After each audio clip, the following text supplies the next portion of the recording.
In this video, we're going to talk about limiting reactant, which can also be called limiting reagent. Along the way, we'll also discuss a related topic called excess reactant. Now, limiting reactant, excess reactant, this stuff all has to do with chemical reaction, and we're going to use it to answer this question. What is the greatest amount of NH3 in moles that can be made with 3.2 moles of N2 and 5.4 moles of H2? Which is the limiting reactant? Which reactant is in excess, and how many moles of it are left over? Okay, so these numbers might seem a little scary, and this might seem kind of confusing because it's a chemical equation, but the way we're going to solve this problem is almost exactly the same as how we solved the last example with a flour and water. In order to find the greatest amount of NH3 that we can make, we've first got to figure out which of these two things is the limiting reactant. Okay, and we're going to do it exactly the way we did the previous example. We're going to take the maximum amount of N2 here. We're going to see how much H2 would be needed to use all of it, and then we'll flip. We'll take the maximum amount of H2, and we'll see how much N2 we'd need to use all that. Then we'll ask, which do we run out of first, and that's the limiting reactant. Okay, so we'll start with the N2. I've got 3.2 moles of N2. Now, in the previous example, we solved this stuff by sort of multiplying the recipe by a number, doubling it or tripling it. That's a good thing to know how to do, but I want to show you another strategy here, okay? I want to use some conversion factors. To do that, we look at the coefficients, these numbers before each one of the compounds. They tell us how many moles of each come together. Okay, there's nothing in front of the N2, so I want to add a 1. All right, if there's nothing in front of it, it just means that it's a 1. Okay, so you can kind of see that here the equation says we have 1 mole of N2. Here I have 3.2 moles of N2. So it's kind of like we're multiplying this by 3.2. To figure out how much H2 we need, I'm going to use a conversion factor that shows the relationship between N2, or moles of N2, and moles of H2. Okay, so I start off with 3.2 moles of N2, and then I'm going to multiply this by a conversion factor that has 3 moles of H2 over 1 mole of N2. That's going to tell us how much H2 we need. Okay, so moles N2 cancels, and we end up with 9.6 moles of H2. Okay, so this is how much H2 we need to use all of this N2. And again, this is kind of like we're multiplying by 3.2, or I should say it is like we're multiplying by 3.2. It's just another way to get this answer. Okay, so this is how much H2 we need for this much N2. Now let's do the opposite, okay? We have 5.4 moles of H2. I want to figure out how much N2 are we going to need to use all of that, okay? So in this case, we're going to start out with, here it is, 5.4 moles of H2. I want to get rid of H2, so I'm going to put H2 on the bottom here. 3 moles of H2, 1 mole of N2. Moles H2 cancels out, and we do this math. 5.4 times 1 divided by 3 is going to give us 1.8 moles of N2. Here it is. And you can see that we're going from 1 to 1.8. So even though we use conversion factors to solve this, it's kind of like we're multiplying both of these by 1.8. Okay, so now we have all the information that we need to figure out which one of these is a limiting reactant. Is it N2 or is it H2? Okay, well, if we start with 3.2 moles of N2, we need 9.6 moles of H2. But we don't have that much. We only have 5.4 moles of H2. Okay, so the H2 is going to be the first thing to run out. On the other hand, if we start with 5.4 moles of H2, we only need 1.8 moles of N2. We have plenty of that. So it just goes to show that we've got plenty of N2, and H2 is going to be the first thing to run out. So that means that H2 is our limiting reactant. So now we want to know what's the greatest amount of NH3 that we can make. Well, we have to start with this amount of H2 because that's our limiting reactant. So I'm going to multiply this by, I need the multiplication sign. There it is. I'm going to multiply this by 2 moles NH3 over 3 moles of H2. Moles H2 cancels out, and I get 3.6 moles of NH3. That's the maximum that I can make. Okay, and there it is, 3.6 moles of NH3. It's kind of like we multiplied this by 1.8. So this number right there is the maximum that we can make without running out of any of the reactants. Now finally, let's talk excess reactant. If H2 is the limiting reactant, that means that there's going to be excess N2, that is our excess reactant. Okay, let's figure out how much of it is left over. Okay, well we start with 3.2 moles of N2, and then we subtract how much we use. We only use 1.8 moles. Okay, so minus 1.8 moles, and that's going to give us 1.4 moles N2 for our excess. That's how much we have left over after the H2 runs out and we can't do this reaction anymore. Okay, so that is how you solve limiting reactant problems. First, you figure out which of your reactants is the limiting reactant, and then using the maximum amount of the limiting reactant, you figure out how much of the product you can make. For the excess reactant, you're going to calculate how much you have left over after the reaction stops because you've used up all the limiting reactant. In this video, we're going to work through a practice problem on limiting reactant and excess reactant. This problem is pretty straightforward, so if you're just starting out learning limiting reactant, this is a great place to begin. We're going to use this equation to answer the following questions. What is the greatest amount of MgO, magnesium oxide, in moles that can be made with 7.8 moles of Mg, magnesium, and 4.7 moles of O2, oxygen? Which is a limiting reactant?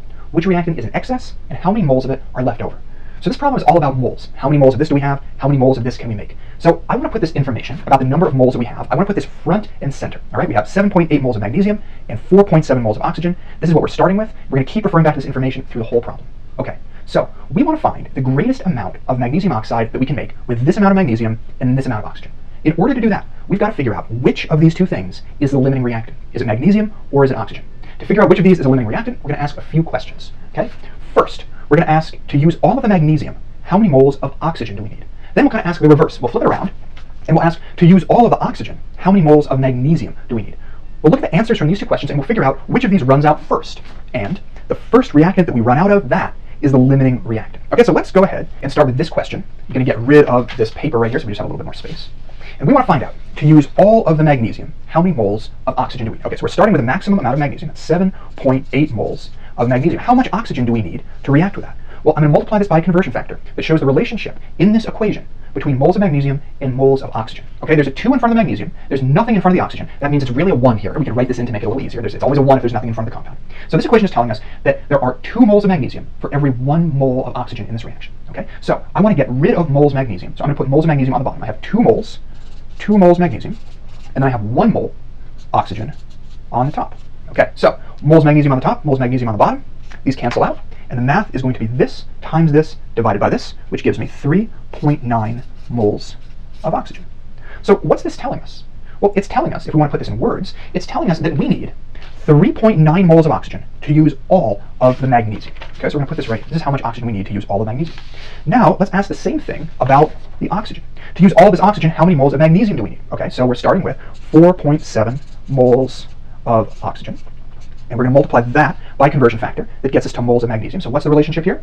2 moles of magnesium for 1 mole of oxygen. So I'm going to put moles of oxygen on the bottom, 1 mole oxygen, 2 moles of magnesium on the top, 2 moles Mg.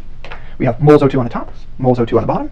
This times this divided by this is going to give 9.4 moles of magnesium. Okay, and to put this into words, just like we did before, this is telling us that we need 9.4 moles of magnesium to use all of the oxygen. Okay, so now that we've answered these 2 questions, we can figure out which of these 2 things is the limiting reactant. Okay, which do we run out of first? Check this out. To use all of the magnesium, we need 3.9 moles of oxygen. Is the oxygen going to run out if we do that? Well, it's not, because we have 4.7 moles that we're starting with. We only need 3.9 to use all the magnesium. So it doesn't look like oxygen is going to run out in this situation. Now, down here, to use all of the oxygen, we need 9.4 moles of magnesium. Is that going to work? No, it's not, because we only have 7.8 moles of magnesium. That means that we don't have enough magnesium to use all of the oxygen. It means that magnesium is going to run out. It's going to be the first reactant to run out, so it is going to be the limiting reactant. In other words, we could say this.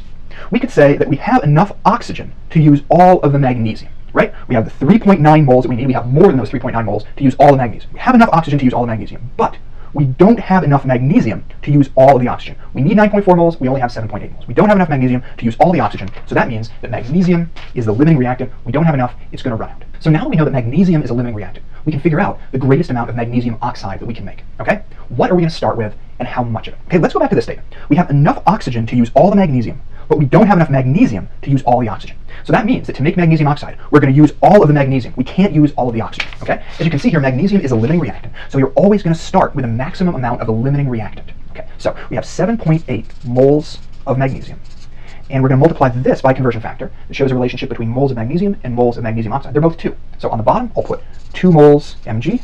On the top, I'll put 2 moles magnesium oxide. Now we have 2 over 2. This is the same as 1, so it's actually not going to really change this number at all. We have moles Mg, that cancels out. And 7.8 times 2 divided by 2 is just the same as multiplying it by 1. We're going to get 7.8 moles of MgO, magnesium oxide. And this tells us the greatest amount of magnesium oxide that can be made here, starting with the maximum amount of the limiting reactant. Now finally, let's talk about excess reactant. How much reactant is left over, okay? We use the maximum amount of magnesium for making the magnesium oxide, but we don't use the maximum amount of oxygen, okay? So let's figure out how much oxygen we need to combine with the maximum amount of magnesium. Well, we actually already did this. We did this calculation at the beginning of the video, and this is what we came up with.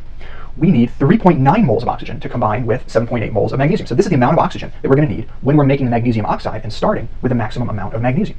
So to figure out how much is left over, to figure out the excess reactant, it's a relatively straightforward equation, okay? What we're going to do here is we're going to start with the total reactant, which is 4.7 moles of oxygen. And then we're going to subtract the amount of the reactant that we use, which is 3.9 moles of oxygen. And that's going to give us 0.8 moles of O2 left over. That's the excess reactant that we don't use. So that's how you solve a problem like this with limiting reactant and excess reactant. First, you figure out which of your reactants is a limiting reactant. Then, using the maximum amount of the limiting reactant, you figure out how much product you can make. The excess reactant is the amount of the other reactant that you don't use the full amount of. You just take the total, you subtract the amount that you did use, and you end up with the excess. Okay, so this is a relatively